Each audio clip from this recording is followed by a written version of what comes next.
Hello ladies and gentlemen, and welcome back to another video. In today's video, we will be doing a roller coaster competition. This will be pulling the best roller coasters that I have been on to see which is the best overall. Let's get right into it.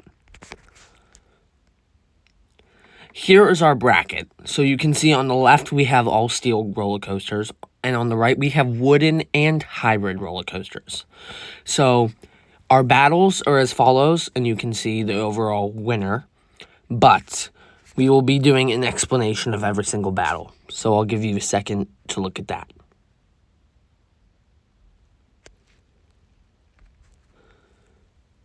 Here we go. Battle 1 is Maverick versus Apollo's Chariot.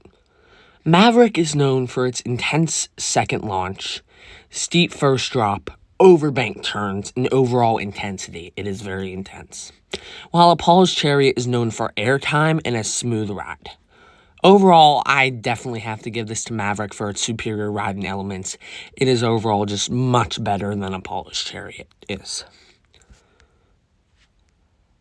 Battle 2, Millennium Force versus Mako. Two coasters based on height, speed, and airtime.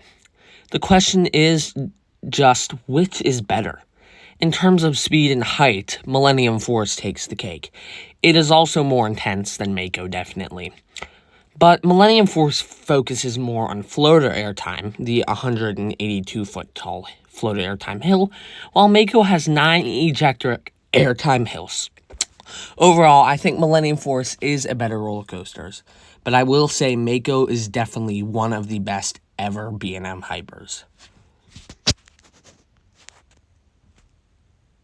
Battle 3, Nitro versus Hagrid's Magical Creatures Motorbike Adventure. Two completely different roller coasters.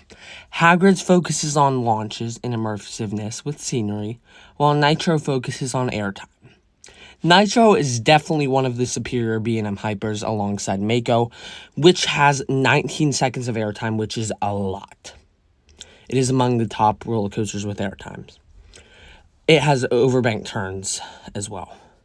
Hagrid's is a very fun ride and is surprisingly intense with many unique elements such as a drop track and backwards spike. Both are great, but there can only be one, of course. I have to choose Nitro because of the great airtime. It is just better at what it is supposed to do, 100%. It's a beast.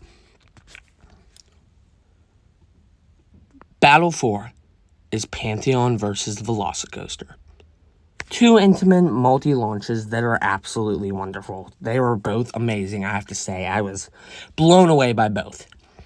It will be hard to pick one, as both of these have great launches and versions, top hats, and overall experiences. Velocicoaster packs a punch with its superior scenery over Pantheon, and of course, the infamous Mosasaurus roll. Insane inversion over the water. Pantheon may not have as immersive scenery, but it is an amazing ride.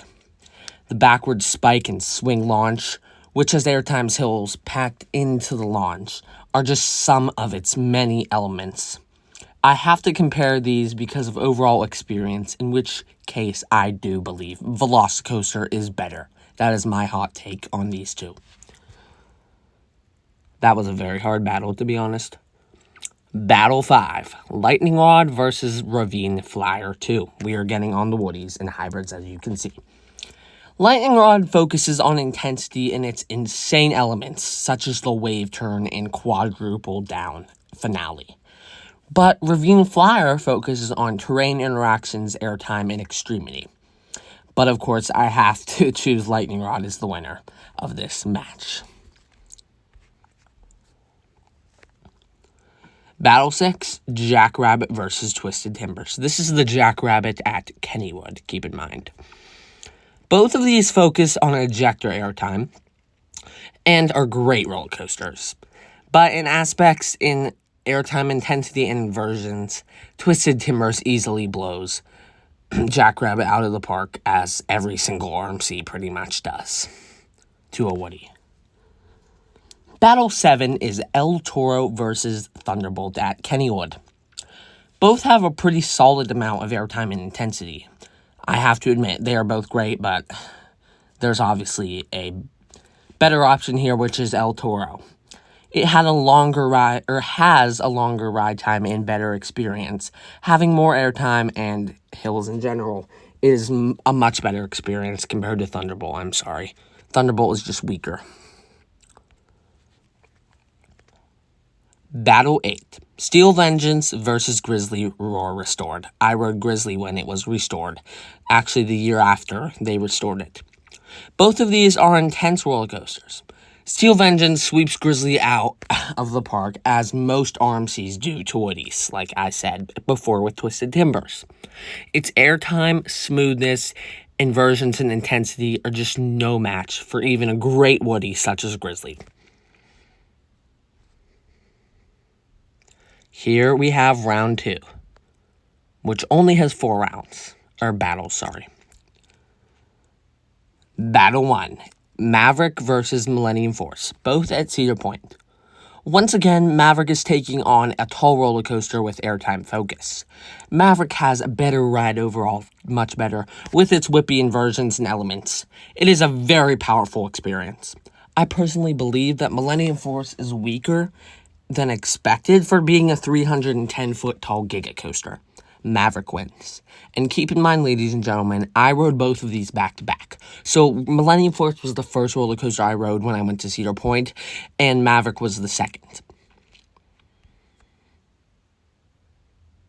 Battle 2, Nitro versus Velocicoaster. Velocicoaster took on the Great Pantheon. It is clearly a more superior roller coaster than Nitro. Nitro focuses on a completely different aspect, but Velocicoaster still wins with its mind-boggling experience. 2 forceful launches, multiple inversions, and head choppers. And, of course, as I've said before, the Mosasaurus roll. Just an insane experience. Battle 3, Lightning Rod versus Twisted Timbers. Ah, yes. 2 RMCs facing off. Both offer very intense and fast-paced rides, believe me. The quadruple down, wave turn, and loads of airtime versus loads of airtime and inversions. Twisted Timbers has inversions, while Lightning Rod does not. Overall, though, Lightning Rod has to take the cake here. It is a better roller coaster, in my opinion, due to being great at the intense pacing and elements it has. Battle 4, El Toro versus Steel Vengeance. 2 amazing roller coasters with focus on different types of airtime, ejector and floater. Steel Vengeance brings it home, of course, with its airtime, insane inversions, and overall ride experience, as well as being much more smooth. Steel Vengeance will destroy Toro just as it did to Mean Streak and Grizzly. For those of you who don't know, Mean Streak was the roller coaster that Steel Vengeance replaced, which RMC'd Mean Streak, which was a giant roller coaster built by Din Corporation. This is round 3, the semifinals. Battle 1, Maverick versus Velocicoaster. 2 amazing Intamin multi-launches. As you can see, many Intamin multi-launches were on this list. Both are intense, of course, and overall amazing. Losing this round doesn't mean they are bad roller coasters, it just means one is better than the other. But in almost every aspect, alas, because they are similar roller coasters, I believe Velocicoaster is a better roller coaster. This is a very long paragraph, and you're about to figure out why. Lightning Rod versus Steel Vengeance. It's time to deliver my hot take on what I think is better between the 2. This will be an extremely controversial round. Steel Vengeance is obviously, in many opinions, better than Lightning Rod, and the best roller coaster in the world. But me and a few other enthusiasts still believe that Lightning Rod is underrated. This roller coaster is not overrated at all, while Steel Vengeance is slightly. I mean, it is not the best in the world, or even the best that I've ridden. Don't get me wrong, it's a great roller coaster, but it is not better than Lightning Rod. Lightning Rod's insane speed, unique and incredible elements such as the intense quadruple down finale and wave turn are just better than Steel Vengeance. Its pacing is better. It also has the second best finale I've ever experienced on a roller coaster. Vengeance's long ride time and weak spots become pretty tiring. So yes, ladies and gentlemen, in my opinion, Lightning Rod takes the cake over Steel Vengeance. Leave your complaints in the comments. Round 4. The finals. Lightning Rod versus Velocicoaster. I'm sure many out there are frustrated that Lightning Rod is in the finals. In my opinion, it deserves to be here. It is insane, and it is better than Steel Vengeance. But so is Velocicoaster. It won't be easy for either coaster. Both will pack a punch on each other. Both have extreme speed, airtime, relentless pacing, and head choppers. But Velocicoaster does better in its launches, the high-speed raptor hunt theming, and is a tad bit more smooth. It is a close call, but Velocicoaster definitely manages to pull this victory. It also has inversions. It has everything that Lightning Rod does, plus more. And by the way, I never mentioned which was the best finale, but now you're getting it. Velocicoaster, in my opinion, is the best finale. The Mosasaurus roll over the water.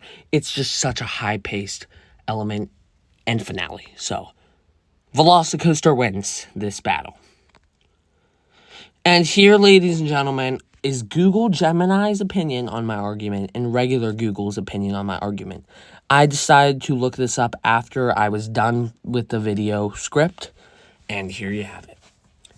Google Gemini claims you can argue Lightning Rod is better than Steel Vengeance because of its insane speed, relentless pacing, unique launch, and incredible unique elements like the quadruple down and a wave turn, offering a more intense, continuous, and forceful ride experience compared to Steel Vengeance's focus on massive airtime and length, making Lightning Rod feel more like a pure adrenaline rush, according to many enthusiasts. Of course, I know it does not have the launch, but it is still a great roller coaster. That is Google Gemini's opinion. Here is regular Google's opinion, so without the Gemini, just regular Google's response.